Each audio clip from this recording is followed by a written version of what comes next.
Assalamualaikum warahmatullahi wabarakatuh.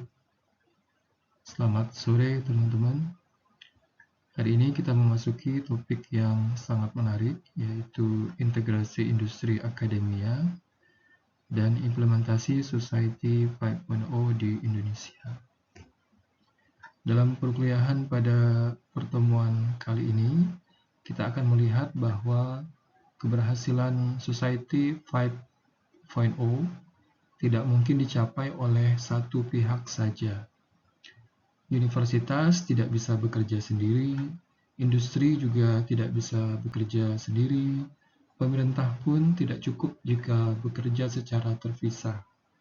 Karena itu, konsep yang akan kita pelajari pada hari ini adalah integrasi industri dan akademia, yaitu bagaimana dunia pendidikan, dunia usaha, pemerintah, dan masyarakat berkolaborasi untuk menghasilkan inovasi yang benar-benar memberikan dampak sosial. Sebelum membahas lebih lanjut, mari kita lihat terlebih dahulu kompetensi apa saja yang ingin kita capai pada pertemuan hari ini. Slide ini menjelaskan 3 capaian pembelajaran dengan level berpikir yang berbeda. Pertama adalah menganalisis.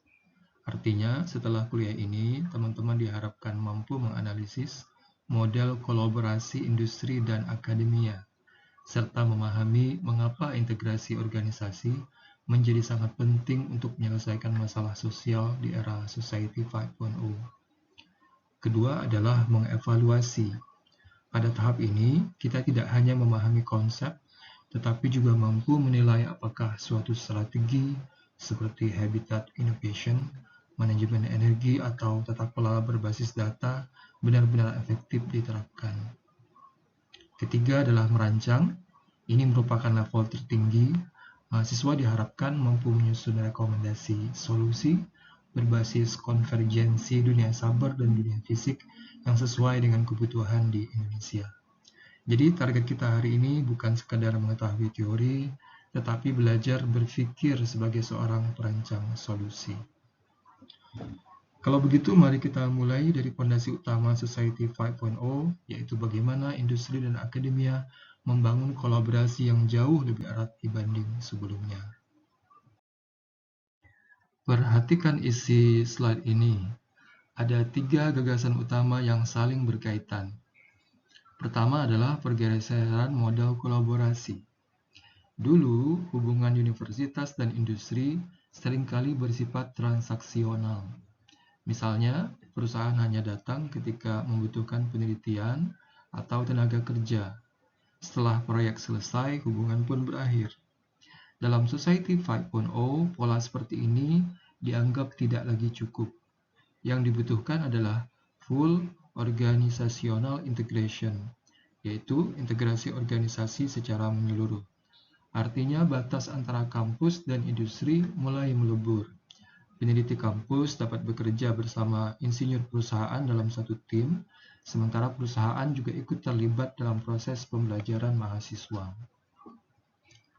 Konsep kedua adalah konvergensi cyber dan fisik. Society 5.0 memanfaatkan data digital dari dunia cyber untuk menghasilkan keputusan yang memberikan dampak nyata di dunia fisik. Sebagai contoh, data curah hujan, tinggi muka air sungai, dan kondisi drainase dikumpulkan secara digital.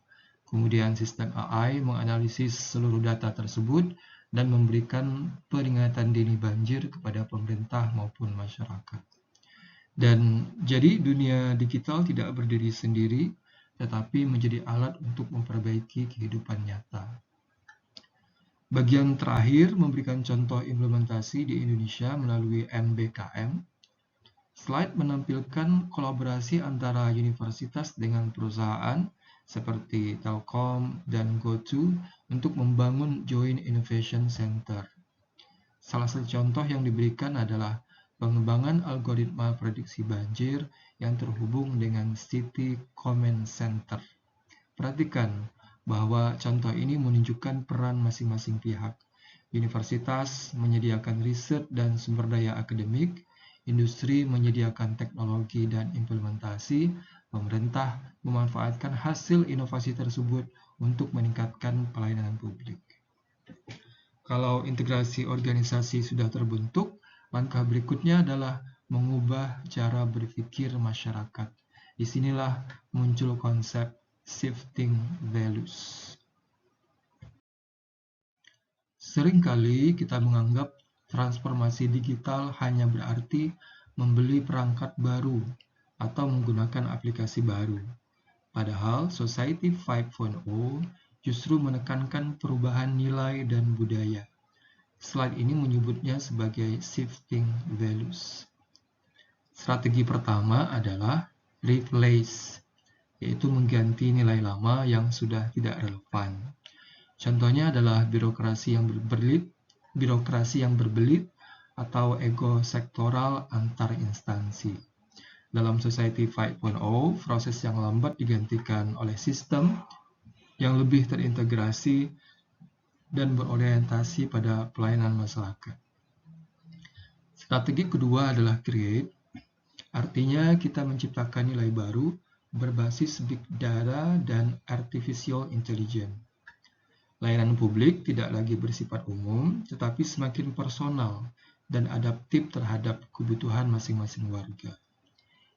Strategi ketiga adalah revive, yaitu menghidupkan kembali nilai-nilai sosial yang mulai memudar akibat modernisasi.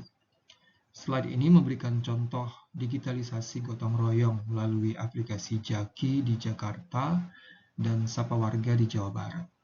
Teknologi ini bukan menggantikan budaya gotong royong, tetapi justru memperkuatnya melalui media digital.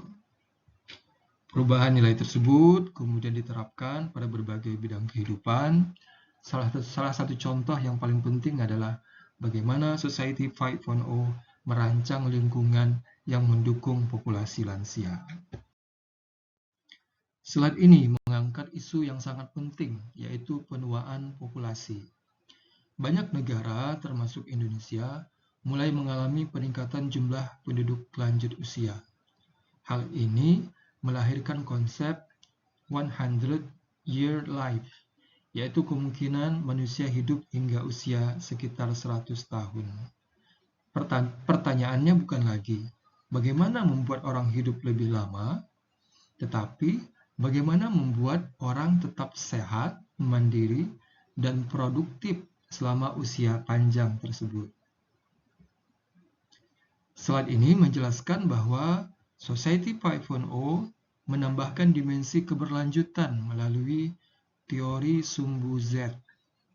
Intinya, teknologi digunakan agar lansia dapat tetap tinggal di lingkungan asalnya tanpa harus selalu bergantung pada fasilitas kesehatan atau panti jompo. Tujuan berikutnya adalah memperpanjang healthy life expectancy, yaitu masa hidup sehat, bukan sekedar usia harapan hidup. Karena itu, keberhasilan pembangunan tidak hanya diukur dari berapa lama seseorang hidup, tetapi juga seberapa lama ia dapat hidup secara mandiri. Bagian terakhir menekankan pentingnya desain universal interaktif. Lingkungan harus dirancang agar tetap nyaman dan nyaman bagi lansia.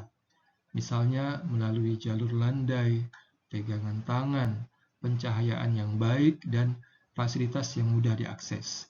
Dengan demikian, teknologi dan desain lingkungan bekerja bersama untuk meningkatkan kualitas hidup masyarakat.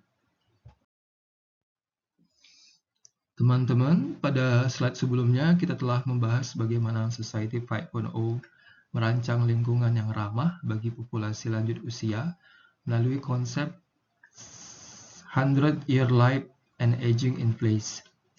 Pertanyaannya sekarang adalah, bagaimana teknologi benar-benar membantu lansia menjalani kehidupan sehari-hari? Jawabannya dijelaskan pada slide ini melalui konsep ambient cyber infrastructure. Kata ambient berarti lingkungan yang selalu hadir di sekitar manusia. Sedangkan cyber infrastructure berarti jaringan teknologi digital yang bekerja di balik layar. Jika digabungkan, ambient cyber infrastructure adalah suatu lingkungan cerdas yang mampu mengenali kondisi penggunanya, mengumpulkan informasi melalui berbagai sensor, kemudian memberikan layanan yang sesuai tanpa harus selalu menunggu perintah dari pengguna. Jadi, teknologi ini tidak lagi bersifat pasif. Teknologi menjadi pendamping yang terus membantu manusia. Perhatikan dua komponen utama. Pertama yaitu sensor non-taktil. Slide menjelaskan bahwa sensor yang digunakan berupa sensor gerak dan sensor thermal untuk mendeteksi berbagai kondisi darurat, seperti jatuh atau stroke, tanpa mengganggu privasi penghuni. Mengapa disebut non-taktil? Karena sensor ini tidak harus menempel pada tubuh pengguna. Sistem cukup mengamati pola gerakan, perubahan suhu tubuh, atau aktivitas di dalam ruangan. Sebagai contoh, apabila seorang lansia biasanya berjalan ke dapur setiap pagi, tetapi hari itu tidak ada aktivitas sama sekali, sistem dapat mengenali adanya pola yang tidak normal.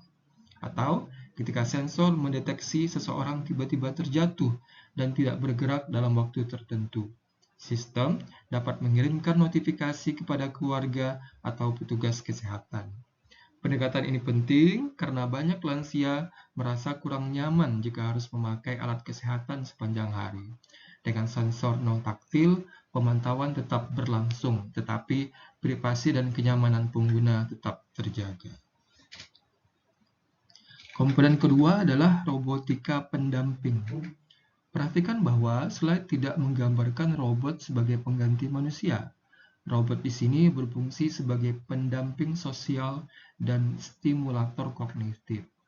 Slide menjelaskan bahwa robot yang digunakan bahkan dapat memiliki morfologi hewan peliharaan dan didukung oleh artificial intelligence. Mengapa berbentuk hewan peliharaan? Berbagai penelitian menunjukkan bahwa interaksi dengan bentuk yang akrab dan bersahabat dapat membantu mengurangi rasa kesepian, memberikan kenyamanan emosional, sekaligus merangsang aktivitas kognitif lansia. Misalnya, robot dapat mengingatkan waktu minum obat, mengajak berbicara, memutar musik favorit, atau mengingatkan jadwal kontrol kesehatan. Jadi, robot tidak menggantikan kasih sayang keluarga. Robot berfungsi sebagai pendamping ketika anggota keluarga tidak selalu dapat hadir setiap saat. Bagian yang sangat menarik dari slide ini adalah adanya studi kasus implementasi di Indonesia, khususnya di daerah Istimewa Yogyakarta dan Jawa Tengah. Slide memberikan 3 contoh nyata. Pertama, revitalisasi posyandu lansia. Posyandu tidak lagi hanya melakukan pemeriksaan manual. Perangkat IoT portable seperti tensimeter digital dihubungkan langsung ke cloud puskesmas, sehingga tenaga kesehatan dapat melakukan deteksi dini terhadap penyakit degeneratif. Artinya, data kesehatan lansia tidak berhenti di posyandu, tetapi langsung menjadi bagian dari sistem informasi kesehatan. Kedua, kampung ramah lansia. Perhatikan bahwa Society 5.0 tidak selalu berarti teknologi yang rumit. Slide justru menunjukkan modifikasi sederhana melalui arsitektur universal, misalnya pemasangan handrail dan penggunaan lantai anti-slip yang didanai melalui dana desa. Ini menunjukkan bahwa inovasi dapat berupa perpaduan antara teknologi digital dan perbaikan lingkungan fisik. Ketiga, kader digital Karang Taruna. Ini merupakan contoh kolaborasi antar generasi. Pemuda Karang Taruna memanfaatkan aplikasi komunitas untuk memantau dashboard kesehatan lansia. Dengan demikian, pemantauan kesehatan tidak hanya menjadi tugas tenaga medis, tetapi juga melibatkan masyarakat. Inilah esensi Society 5.0, yaitu menghubungkan teknologi, pemerintah, tenaga kesehatan, keluarga, dan komunitas menjadi satu ekosistem pelayanan. Teman-teman, setelah kita melihat bagaimana teknologi membantu meningkatkan kualitas hidup lansia melalui ambient cyber infrastructure, sekarang kita beralih ke bidang lain yang tidak kalah penting, yaitu manajemen energi.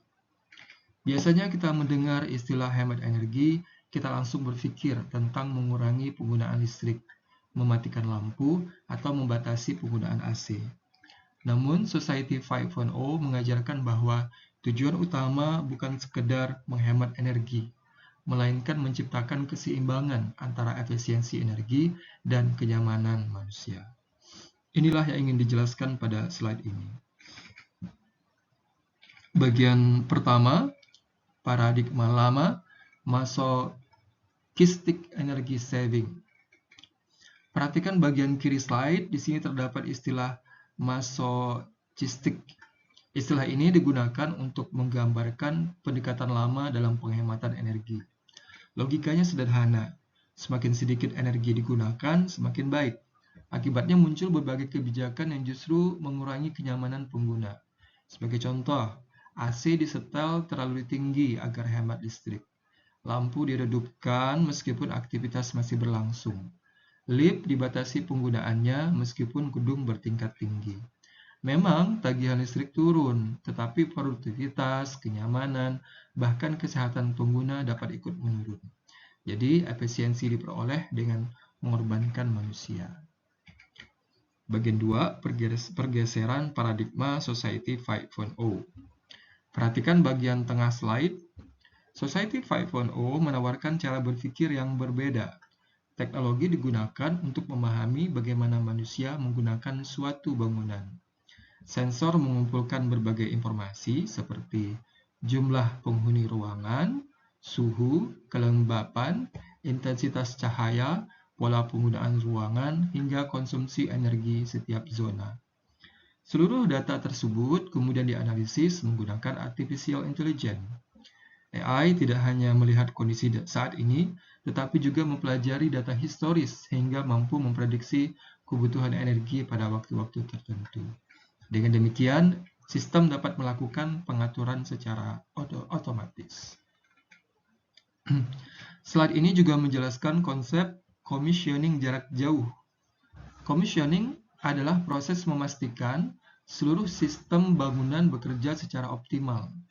Pada pendekatan konvensional, proses ini dilakukan secara manual oleh teknisi yang datang langsung ke lokasi. Namun, melalui Society 5.0, commissioning dapat dilakukan dari pusat kendali. Data dari berbagai gedung dikirim melalui jaringan internet. Kemudian, AI menganalisis performa setiap sistem. Apabila ditemukan pemborosan energi, sistem dapat memberikan rekomendasi, bahkan melakukan penyesuaian secara otomatis.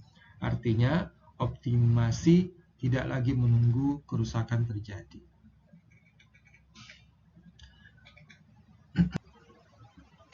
Bagian 3, paradigma baru satisfied. Perhatikan bagian kanan slide. Hasil akhirnya bukan sekedar energi saving, tetapi satisfied. Ini merupakan perubahan filosofi yang sangat penting. Keberhasilan tidak hanya diukur dari berapa besar energi yang berhasil dihemat, tetapi juga dari seberapa nyaman manusia menggunakan bangunan tersebut. Dengan kata lain, energi menjadi lebih efisien, sementara kualitas hidup pengguna justru meningkat. Inilah inti Society 5.0. Teknologi tidak memaksa manusia menyesuaikan diri, sebaliknya, teknologi yang menyesuaikan diri dengan kebutuhan manusia. Teman-teman, pada slide sebelumnya kita telah melihat bagaimana artificial intelligence dapat mengoptimalkan penggunaan energi sehingga tercipta keseimbangan antara efisiensi dan kualitas hidup. Namun ternyata teknologi saja belum cukup. Mengapa? Karena pengguna bangunan tetaplah manusia. Kalaupun sistem sudah sangat cerdas, jika perilaku penggunanya tidak mendukung, maka efisiensi yang diharapkan sulit tercapai. Karena itulah slide ini memperkenalkan dua konsep penting, yaitu integrasi energy management dengan lighting management, serta nudge theory sebagai pendekatan untuk memengaruhi perilaku manusia secara positif. Perhatikan bagian pertama slide, bagian atas, bagian judul. Selama ini, pengolahan energi sering dilakukan secara terpisah. Sistem pendingin udara memiliki pengendalinya sendiri. Sistem pencahayaan juga memiliki pengendali yang berbeda. Akibatnya, masing-masing sistem bekerja tanpa mempertimbangkan kondisi yang sedang terjadi di dalam bangunan. Melalui Society 5.0, kedua sistem tersebut diintegrasikan. Artinya energi manajemen atau EM dan lighting management atau LM saling berbagi informasi. Misalnya, ketika sensor mendeteksi bahwa cahaya matahari sudah cukup terang, sistem akan meredupkan lampu secara otomatis. Pada saat yang sama, AI juga menyesuaikan pendingin ruangan berdasarkan jumlah penghuni dan suhu aktual. Dengan demikian, seluruh sistem bekerja sebagai satu kesatuan, bukan sebagai perangkat yang berdiri sendiri. Konsep berikutnya yang dijelaskan pada slide adalah Asymmetric AI Control, kontrol asimetris AI. Istilah ini berarti bahwa AI tidak memberikan perlakuan yang sama kepada seluruh area gedung. Mengapa demikian? Karena setiap ruang memiliki karakteristik yang berbeda. Misalnya, ruang rapat yang sedang penuh peserta tentu membutuhkan ventilasi dan pendingin yang lebih besar dibandingkan ruang arsip yang hampir tidak pernah digunakan.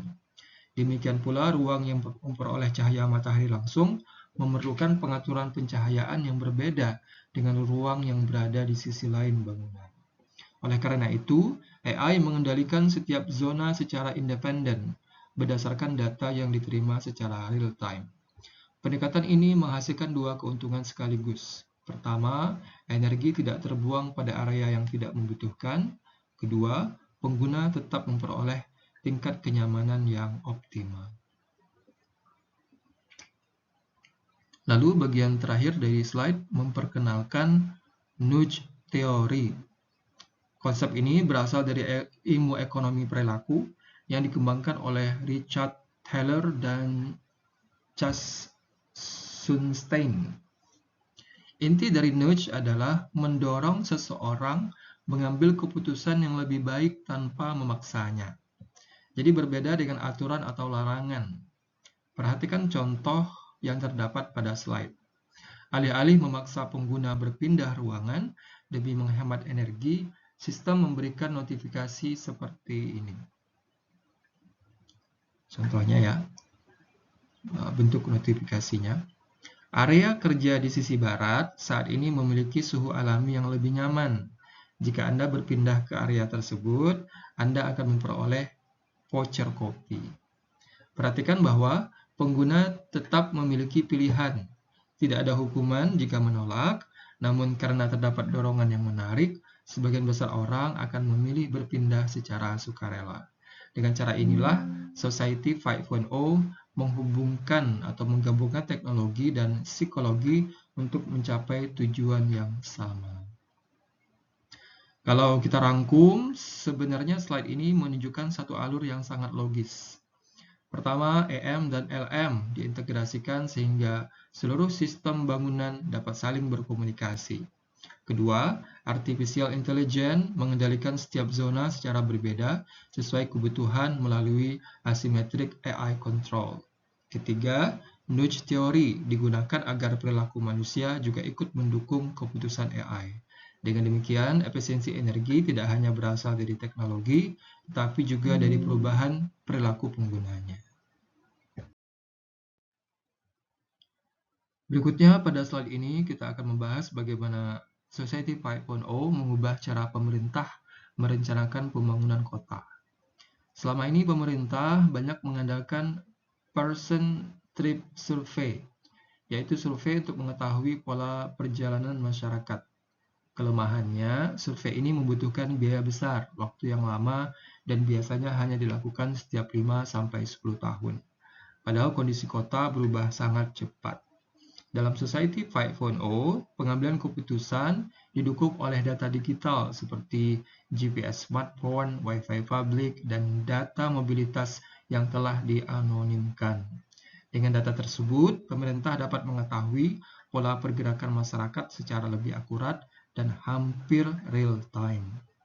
Di Indonesia, pendekatan ini mulai diterapkan di kawasan seperti Malioboro, Yogyakarta, dan Kota Tua, di Jakarta. Data mobilitas dimanfaatkan untuk memperlebar trotoar, menata UMKM, mengelola arus wisatawan, hingga meningkatkan kualitas transportasi publik. Hasilnya, kebijakan menjadi lebih tepat sasaran karena didasarkan pada data, bukan sekedar perkiraan. Namun pemanfaatan data juga harus tetap memperhatikan keamanan dan privasi masyarakat. Jadi inti Society 5.0 bukan hanya mengumpulkan data, tetapi menggunakan data secara bijak untuk meningkatkan kualitas hidup masyarakat. Setelah melihat paparan penerapan Society 5.0 dalam perencanaan kota, sekarang mari kita rangkum seluruh konsep yang telah kita pelajari menjadi satu ekosistem kolaborasi yang saling terintegrasi. Sebagai penutup, mari kita simpulkan beberapa poin penting yang telah kita pelajari hari ini. Pertama, Society 5.0 mengintegrasikan ruang cyber dan ruang fisik.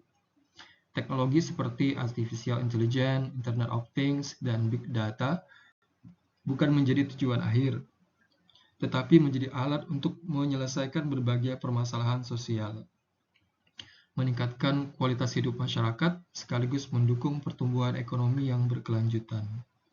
Kedua, keberhasilan Society 5.0 tidak dapat dicapai oleh satu pihak saja.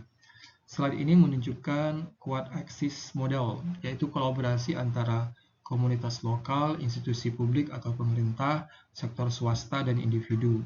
Keempat elemen ini harus saling bekerja sama agar inovasi yang dihasilkan benar-benar memberikan manfaat bagi masyarakat. Ketiga, kita telah melihat bahwa kolaborasi antara industri dan akademisi merupakan fondasi penting dalam menyelesaikan atau menciptakan inovasi. Perguruan tinggi menyediakan riset dan sumber daya manusia, sementara industri menyediakan kebutuhan nyata, teknologi, serta dukungan implementasi. Ketika keduanya terintegrasi, solusi yang dihasilkan akan lebih relevan dan berdampak. Sebagai mahasiswa, kalian juga merupakan bagian dari ekosistem ini. Ilmu yang dipelajari di kampus diharapkan tidak berhenti sebagai teori, tetapi dapat dikembangkan menjadi inovasi yang menjawab tantangan di masyarakat. Jadi pesan utama dari pertemuan hari ini adalah bahwa Society 5.0 bukan hanya tentang teknologi, tetapi tentang kolaborasi, inovasi, dan komitmen bersama untuk menciptakan kehidupan yang lebih baik. Demikian teman-teman, paparan dari saya. Mudah-mudahan ada manfaat dan ada hal baik yang dapat kita kembangkan berikutnya. Saya akhiri.